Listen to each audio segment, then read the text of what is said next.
Alright, just a little bit about aftercare for your cuttings. I did mention about putting them in a bag, and people will be wondering what they've gone on about. So we've got a freezer bag. Put it in there like that. Some people breathe in it to give it a bit of CO2, which is pretty fun. You just find though, all you're doing is you're just trying to slow down the amount of humidity it loses. Okay.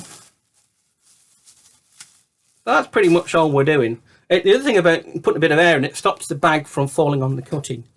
So if you do that and keep that like that, and probably once a day, just undo the bag, give it a bit of fresh air, and then do it back up. But that'll slow the moisture loss down, because that's the biggest killer of cuttings as such. That's if you're doing one cutting. If you're doing a number of cuttings, okay, if you're using a pot, say, one cutting in one pot could dry out. A lot of people don't like putting them together. A lot of books say you can't do that.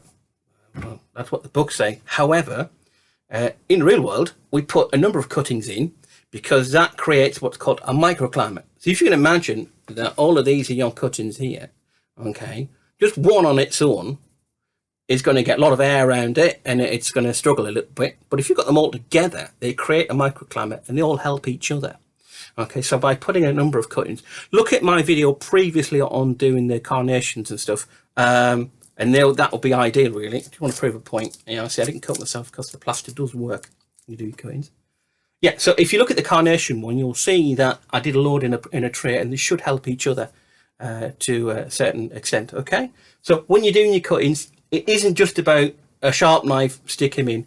You can put them in water. The problem with that is the water tends to get lots of algae in it, and that clogs up the vascular tissue, the circulation tissue, and the cutting dies that way. So really, in water is good. You see these massive bits in and they do root sometimes, just take a bit longer. But really, just a bit of compost, put them in and see how you get on. Okay? So have a go at doing some plants by cuttings. You'll be amazed at what you can actually grow. Practice, trial and error, and that's how you learn. Okay? So have a go. Good luck. And I'll see if I can do some more for you later on, and you'll see what other cuttings we can do.